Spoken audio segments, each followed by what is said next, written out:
Opening with the king's pawn controls the center and opens up the light-squared bishop and queen, often leading to sharp games. e5 is a common response that establishes a presence in the center, controls d4, and opens up the queen and dark-squared bishop. Nf3 develops the knight toward the center, attacks the e5 pawn, and prepares to castle. Nc6 develops the knight toward the center, protects the pawn on e5, and eyes the d4 square.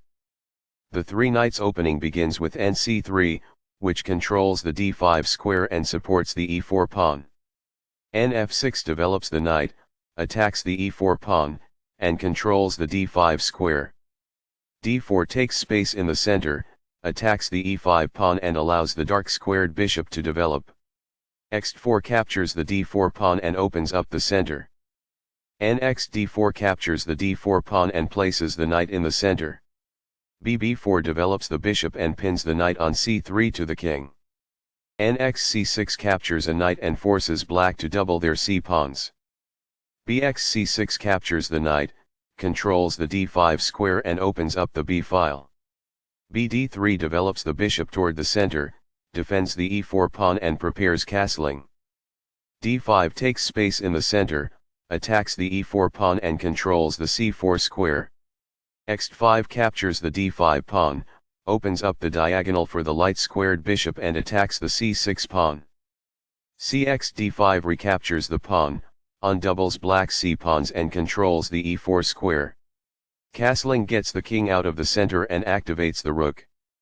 Castling gets the king out of the center and activates the rook. Bg5 develops the bishop and pins the knight on f6.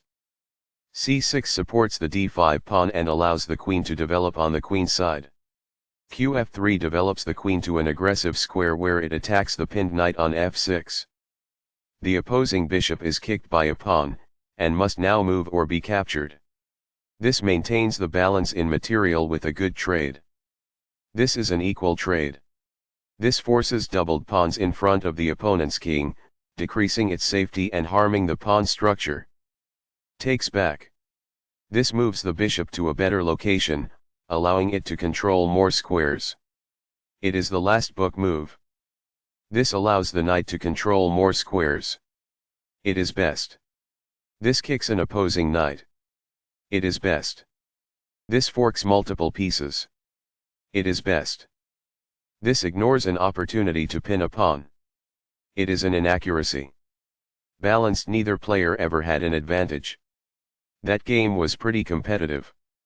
Both players had an amazing opening.